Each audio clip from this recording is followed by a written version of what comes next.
안녕하세요. 오늘도 이렇게 새벽에 깨워주신 하나님의 은혜에 감사드리며 조영식 집사님의 기도로 새벽 기도회를 시작하겠습니다. 하늘에 계신 아버지시여, 오늘도 감사한 마음으로 말씀드려 모였사오니 기쁜 마음으로 듣게 하여 주옵시고 주님의 뜻대로 오늘 하루를 또 힘차게 시작할 수 있도록 도와주옵소서. 성령 하나님의 인도하심을 주차 아버지 여호와 하나님께 예수 그리스도의 이름 받들어 이 기도 올리옵나이다. 아멘. 아멘. 네, 감사합니다. 오늘은 각시대의 대쟁투 20장 첫 번째 부분, 종교적 대각성에 대하여 함께 말씀을 살펴보겠습니다. 세계적 사명 같이 보겠습니다.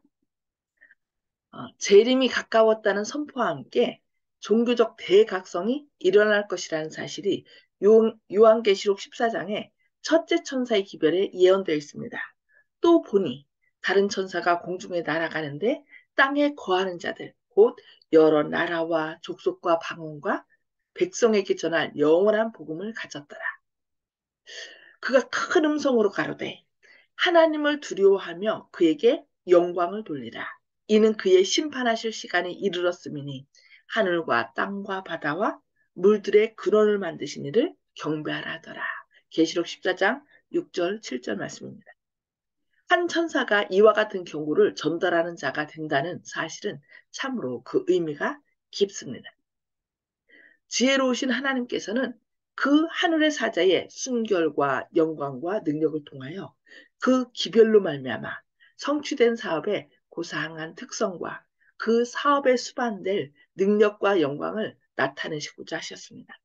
또 한 천사가 공중에 날며 큰 음성으로 경고하되 땅에 거하는 자들 곧 여러 나라와 족속과 방언과 백성에게 전파하는 것은 이 운동의 신속성과 세계적인 범위를 분명히 알려줍니다. 그 기별 자체는 그 운동이 일어날 시기에 대하여 빛을 비추어줍니다. 그 기별은 영원한 복음의 일부분이며 그것은 심판의 시간을 알려줍니다. 각 시대에 구원의 기별은 전파되어 왔습니다. 그러나 그 기별은 오직 말세에만 전해질 복음 기별의 일부분입니다. 왜냐하면 심판의 때는 말세가 되어야 시작되기 때문입니다. 예언은 심판의 때가 이르기까지 여러 가지 사건들이 계속적으로 일어날 것을 말하고 있습니다.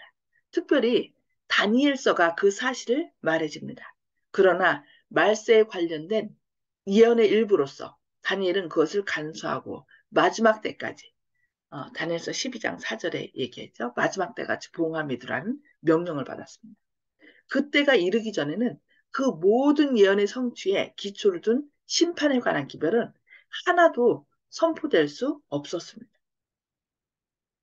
그러나 선지자 다니엘은 마지막 때, 마지막 때가 되면 많은 사람이 빨리 왕래하며 지식이 더하리라고 기록하였습니다. 사도 바울은 그 당시에 그리스도의 재림이 있을 것으로 기대하지 말라고 교회에 경고하였습니다. 그는 먼저 배도하는 일이 있고 저 불법의 사람 곧 멸망의 아들이 나타나기 전에는 이르지 아니하리라고 데살로니가후서 2장 3절에서 말씀하였습니다. 큰 배도와 장기간에 걸친 불법의 사람의 전성 시대가 그친 다음에야 비로소 주님의 재림을 기대할 수 있을 것입니다.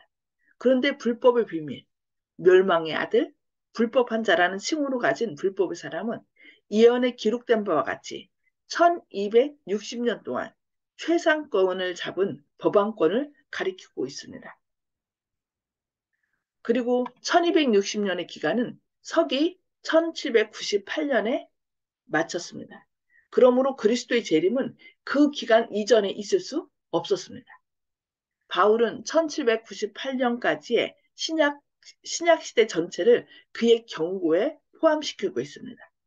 그리스도의 재림의 기별은 그 이후에 선포될 것이었습니다.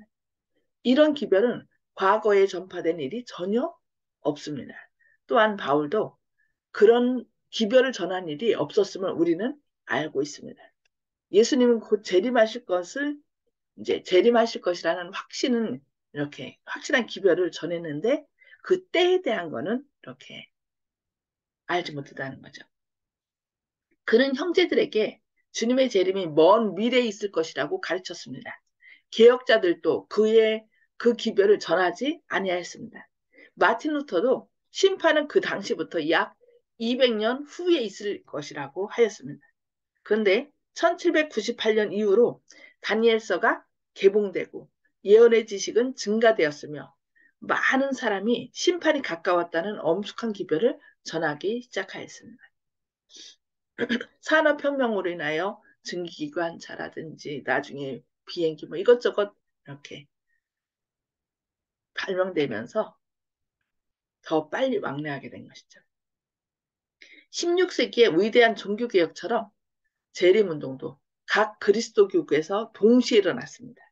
유럽과 아메리카에서 믿음이 독실하고 기도의 생애를 사는 사람들이 예언을 연구하고 성경을 주의 깊게 연구하는 중에 만물의 마지막이 가까웠다는 확신을 얻게 되었습니다. 세계 각처에 있는 개별적인 그리스도교 단체들이 제각기 성경 연구만을 통해서 그리스도의 재림이 가까웠다는 큰 진리를 깨닫게 되었습니다.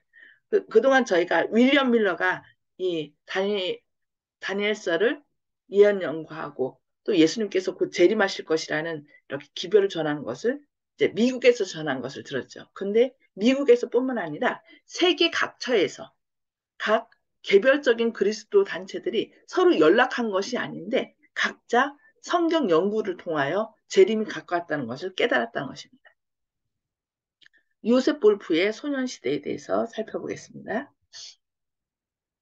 1821년 밀러가 심판의 때를 가리키는 예언의 해석을 한 지 3년 후에 세계의 선교사라고 불리워지는 요셉 볼프가 주님의 재림이 절박함을 선포하기 시작하였습니다. 볼프는 히브리인의 혈통을 받은 사람으로서 그러니까 유대인이라는 거죠. 독일에서 출생하였습니다. 그의 아버지는 유대인의 랍비였습니다. 그는 어려서부터 그리스도교의 진리를 받아들였습니다. 그는 매우 어렸을 때 그의 집에 경건한 히브리인들이 모여서 유대 민족의 희망과 기대와 오실 메시아의 영광과 이스라엘의 회복에 대하여 자세히 이야기하는 대화들을 부지런히 그리고 열렬한 마음으로 듣게 되었습니다. 어느 날 나사렛 예수의 이야기를 듣고 그분이 누구인지 물었습니다. 그는 매우 재간 있는 한 유대인이었는데 자칭 메시아라고 주장하였기 때문에 유대의 법정은 그에게 사형을 선고하였다는 대답을 듣게 되었습니다.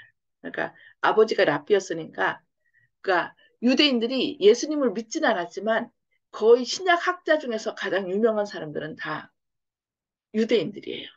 그러니까 예수님에 대해서 이제 메시아라고 한 것이 아니라 뭐라고 얘기했어요?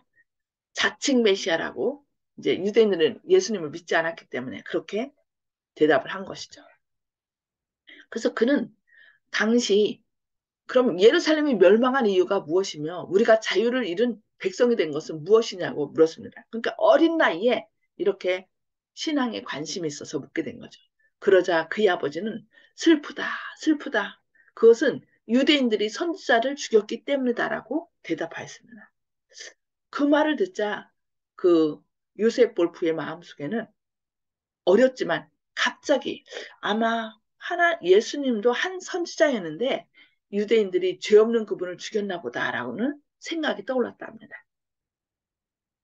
그 생각이 너무나 깊었기 때문에 그는 그리스도 교회에 출입하는 일이 금지되어 있음에도 불구하고 때때로 교회의 주의를 배회하면서 설교를 듣고자 했습니다. 그가 겨우 몇 살이? 여기 7살이라고 했어요. 그러니까 우리가 어리다고 무시하면 안 될 것 같아요. 이 요셉 볼프는 7살이었지만 그 어렸을 때부터 이 영적으로 깨어 있던 거죠. 자기의 이웃에 사는 연로한 그리스도인들에게 장차 메시아가 나타나게 되면 이스라엘이 승리를 얻을 것이라고 자랑하였습니다. 유대인이었기 때문에 메시아가 올 것을 그들은 이제 고대했던 거죠. 그러자 그 늙은이는 어르신은 친절하게 말하였습니다. 사랑하는 아이야, 누가 참 메시아인지 내가 일러주마. 너희 조상들이 옛적의 선지자들에게 한 것처럼 십자가에 못 박은 나사렛 예수님이 바로 메시아야. 집에 돌아가서 이사야서 53장을 읽어봐라. 그리하면 예수 그리스도가 하나님의 아들이심을 깨닫게 될 것이다. 즉시 그에게 강한 확신이 생겼습니다. 그래서 그는 집으로 돌아가서 그 성경 말씀을 읽어보고 그것이 너무도 정확하게 나사렛 예수님에게서 성취된 것을 보고 놀랐습니다. 이때 몇 살이라고 그랬어요? 7살이에요.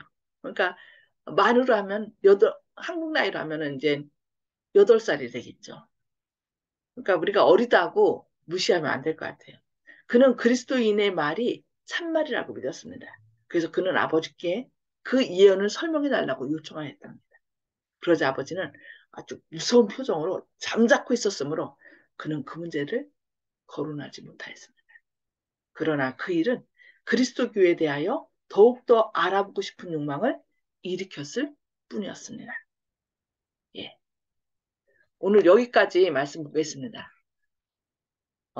그러니까 복음이 어, 윌리엄 밀러로 인하여 미국에만 재림기별이 전해진 것이 아니라 또 유럽에서도 이 유대인이었던 라피의 아들이었던 이 요셉 불부가 1831년에 그보다 3년 뒤에 이렇게 전하기 시작했다 그랬죠.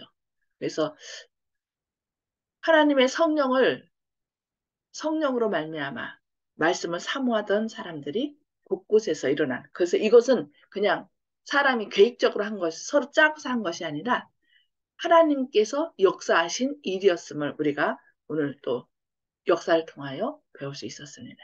네, 음수거를 다 해제해 주시고요.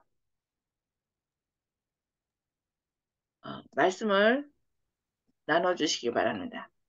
오늘 또 김혜숙 집사님부터 해주실까요? 네, 오늘 말씀을 보면 매일 말씀이 주옥 같아서 다 중요하죠. 그런데 확실히 오늘 말씀에서 보면 하나님의 말씀은 단체로서 구원이 아니라서 개개인이 아까 말씀 중에 이런 말씀이 있었거든요.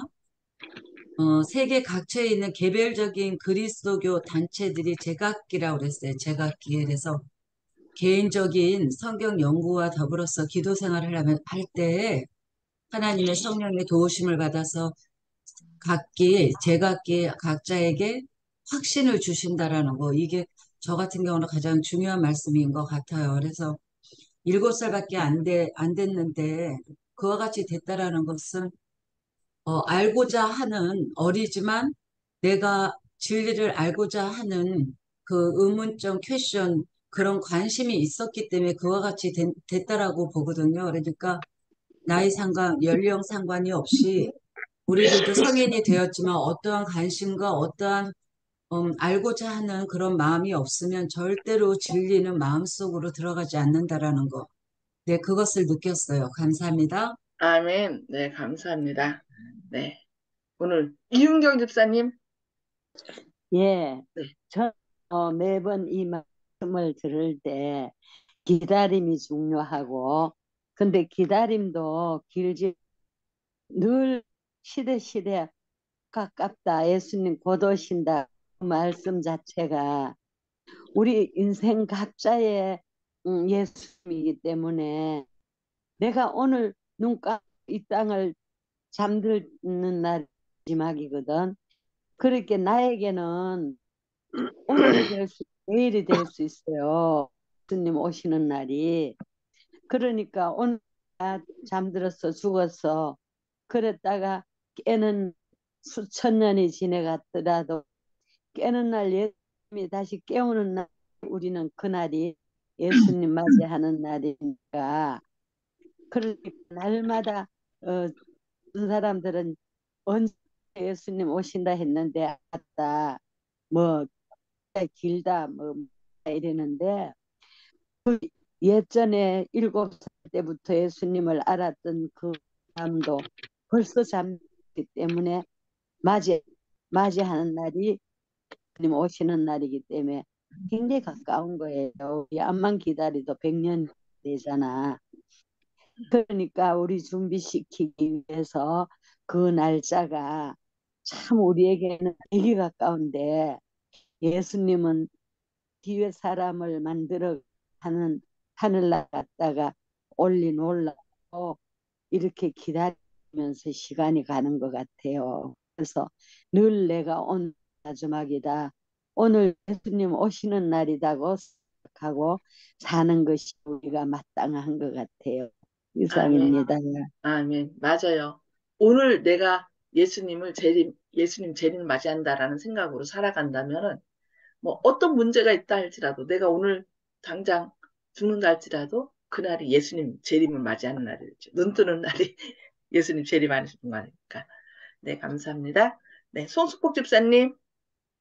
네, 진리를 연구하는 분들은 전 세계 그 하나가 통일되어 있다는 것을 느끼고 한 성령의 능력으로서 동시에 연합이 됐다는 것을 느꼈습니다. 아멘. 네, 감사합니다. 조영식 집사님.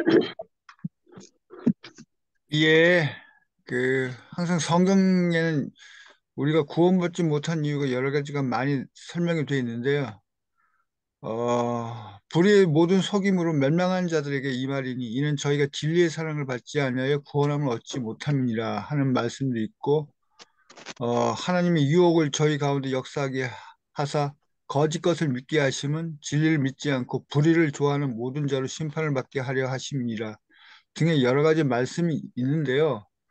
우리 재림교회에 오시는 분들은 모태 신앙이신 분들도 많이 있지만은 다른 교파에서 건너오신 분들도 많이 있고, 나름대로 이제 성경을 갈망해서 진리의 말씀을 찾아서 이렇게 제가 늘 얘기하듯이 베레아 사람들처럼 신사적이라서 이것이 그러한가 하고 비교해보고 자신의 의문점을 풀어줄 수 있는 진리의 말씀을 찾아서 이렇게 오신 분들이 많이 있기 때문에, 아까 볼프 선생님의 그 부친께서는 어, 그렇지 않고 불행하게도 이사야 53장의 말씀에 대해서 눈을 감는, 그분이 진짜로 진정으로 그렇지 않았다 그러면은 나름대로 어떤 설명을 했을 것입니다. 근데 설명하지 않고 무서운 그 눈빛으로 눌러버렸다는 것은 자신도 어, 무언가 있을 것이라는 생각을 하고 있는 것 같아요. 그런데 의도적으로 자기 양심을, 자기가 이제 양심에서 울리는 소리를 자기가 거부했다는 거 아니겠습니까? 그래서 베레아 사람들처럼 이것이 그러한가 하고 상고하는 마음이 없고 자기 태생, 자기 배경, 이것을 주님보다 더 사랑했다는 것. 그래서 구원을 받지 못하는 것은 자기가 자기 눈을 가려버렸기 때문에 그렇다는 사실. 그래서 재림교회에서 와서 진리를 공부하고 하시는 모든 분들은 참 열린 마음을 가진 주님의 선택을 받은 사랑을 아는 분들이 아닌가. 그런 사랑을 또 남들에게 전해줄 수 있는 그런 기회를 받았으니까 참 행복하다. 이런 생각을 합니다. 아멘. 아멘. 네, 감사합니다. 네, 허장로님. 예. 우리 요셉 볼프가 7살인데 참 많은 생각을 했습니다. 그러니까 진리를 깨닫는 것은 나이와 관계없이 성령의 역사하고 마음 문이 열려야 된다는 것을 깨달았습니다.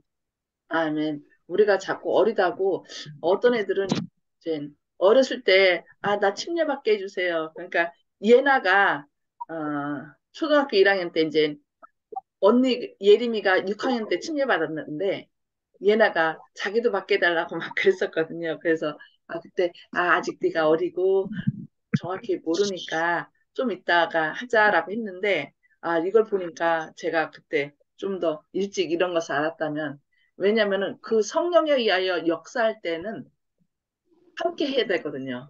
어린 것이 아니라 성령께서 그 마음을 주장해 주시기 때문에.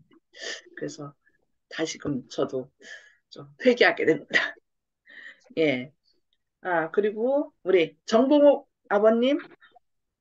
네, 저는 그 세상을 하나님께서 창조하실 때 저녁이 되고 아침이 되고 이렇게 말씀하신 거로 보면은 어두운 밤이 먼저 창조가 되고 그 다음에 낮은 낭중의 후에 창조가 된 것인데, 세상 모든 사람들이 지금 착각을 하고 있기는 낮을 먼저 창조하시고 밤이 창조되었다 이렇게 생각하는 것 같아서 지난 한 주일 동안 그 생각만 하고 목사님한테 한번 물어봐야겠다 그런 생각을 하고 있었는데 지금도 그 생각밖에 안 납니다. 그게 예. 주야가 바뀌는 것으로 인해서 이 재림교회의 그 존재가 더욱 더 뚜렷해지지 않을까 하는 생각을 하고 있습니다. 아멘. 이상입니다. 네, 감사합니다. 예. 한번, 내가 보니까 정봉우 아버님은 한번 말씀이 딱 하면은 그거에 대해서 깊게 생각하셔서 아주 그거에 관계된 많은 것들을 이렇게 하나님을 통하여 깨우쳐 주시는 것 같습니다. 이렇게, 감사합니다. 이렇게 깊게 파는 거 너무 중요합니다. 네. 윤 장로님? 예, 우선 정봉 아버님한테 한 말씀 드리면요. 우리나라 사람들은 하루를 표현할 때 밤낮 이렇게 하거든요. 밤이 먼저 오고 낮이 온다. 낮밤 이렇게 표현하지 않잖아요. 그래서 우리나라 사람들의 표현이 성서적인 표현이 맞고요. 그리고 오늘 저는 마틴 루터가 심판은 약 300년 후에 있을 것이다 이렇게 말했다는 기록에 참 눈이 갔습니다. 왜냐하면 마틴 루터가 우리가 1517년부터 그다음에 종교개혁을 시작해서 오랫동안 했는데 1517년에다가 300년을 더하면 1817년이거든요. 그때 정도가 되면 밀러가 이제 예언을 해석하고 1821년에 또 우리 오늘 읽은 것처럼 요셉 볼프가 이제 재림에 대한 절박했다는 것을 깨닫게 됐는데 제일 처음에 하면서도 이 재림 기별이 말세에 전해질 복음 기별의 일부다. 그래서 뭐 건강 기별도 있고 여러 가지 기별도 있지만 우리가 그 말세에 전해질 그 기별에 대해서 좀 공부하는 그런 또 시간들이 있었으면 좋겠습니다. 네, 아멘. 감사합니다. 오늘도 이렇게 각자를 깨워주셔서 시간과 공간을 뛰어넘어서 진짜 어, 미국뿐만 아니라 유럽 각 곳에 있는 주의 종들을 통하여 말씀을 연구하게 하시고 그들이 또 이 기별을 전하게 하신 것을 저희가 배웠는데 그것처럼 저희가 미국에도 지금 미국에 하와이도 계시고 저 점촌에도 계시고 한 자리에 있진 않지만 이 줌을 통하여 한 자리에 있게 하신 하나님께 감사드리고 또 하나님의 역사는 이렇게 어느 곳에 있든지 말씀을 사모하는 사람들을 하나로 이렇게 엮어주신다는 거. 그래서 이렇게 서로 말씀을 통하여 한 마음 한 뜻이 될 때 성령께서 그곳에 뭘 명하신다 그랬죠? 영생을 명하신다. 네. 그래서 이 말씀을 서로 나누고 말씀을 깨우쳐서 그런가 하나님 감사합니다 할 때 우리 안에 주님의 영생의 복이 차고 넘치게 되기를 기도합니다. 아멘. 기도하고 마치겠습니다. 하늘에 계셔서 목사님, 네, 잠깐 한 말씀 드리고 싶은데요. 예, 정봉호 어르신께서 그 언급을 하셨기 때문에 제 경험 때문에 시간이 짧게 한 말씀 짧게 해야 드리겠습니다. 돼요. 지금 시간이 얼마 안 남았어요. 정봉호 어르신이 그 낮과 밤에 대해서 그 말씀을 하셨는데 그걸 제일 이제 잘못되게 전하는 분들이 그 안상홍파, 그 하나님의 교회 세계 복음 선교 협회라는 데서 그런 이제 그거 인쇄물 같은 걸 갖다 많이 뿌리고 있거든요. 제가 또 네, 많이 길에서 봤고 그래서 그런 분들이 혹시 그런 주장을 많이 하세요. 6월절을 지켜라. 뭐 안식일도 뭐 낮부터 시작이다 이렇게 주장을 하는데 그런 분들 만날 때 한마디 이렇게 해주세요. 그럼 그분한테 좋은 전도가 될 겁니다. 그 레위기에 보면은 그게 이렇게 확실히 분명하게 나와 있는 게 있어요. 그분들은 항상 우리한테 주장할 때 성경에 뭐 이렇게 나와 있다 이렇게 주장을 하는데 레위기 23장 32절에 보면은 그, 그 저녁부터 이튿날 저녁까지 안식일을 지킬지니라 하고 성경에 분명히 못 박아서 나와 있거든요. 그 맞아요. 저녁부터 저녁까지 안식일을 지킨다고 돼 있습니다. 창세기에 있는 거 1장부터 뭐 이렇게 설명해 보면 그 사람들이 안 통해서 나중에 이 말씀을 하면은 그 사람들이 꼼짝 못 할 겁니다. 그러면 그 사람들이 자신의 잘못된 진리를 착각하고 있다고 생각할 수 있기 때문에 재림교회 와서 좀 공부를 좀 할 수 있도록 그렇게 얘기하면 그 사람들이 오공이 절여서 딴 말씀을 못할 것 같습니다. 꼭 그 말씀을 전해주시기 바라겠습니다. 레위기 23장 32절입니다. 맞아요. 예, 감사합니다. 맞아요. 그날 저녁부터 이튿날 저녁까지 안식일을 지킬지니라. 그리고 하나 더 하자면 23장 3절에는 각처에서 지킬. 그러니까 맞아요. 너희가 거주하는 각처에서 지킬 여호와의 안식일이니라. 그러니까 때로는 이제 그 날짜 변경선이 있기 때문에 어떻게 지키냐 여기에 대해서도 많은 토론이 있었고 그랬는데 이제 자기가 각처에서 거하는 그 날짜 변경의 날짜에 따라서 그 저녁이 되면 아침이 되니 그 날짜를 안식일을 지키라는 거였죠. 네, 감사합니다. 네, 기도하고 마치겠습니다. 하늘에 계셔서 저희를 사랑하신 아버지, 오늘도 이렇게 저희를 새벽에 깨워주시고 또 주님의 말씀을 펼쳐서 저희를 깨우쳐 주실 뿐만 아니라 또 저희가 깨달은 것을 서로 나눔으로 그 말씀의 뜻을 더 깊이 마음 가운데 새기게 하시니 감사합니다.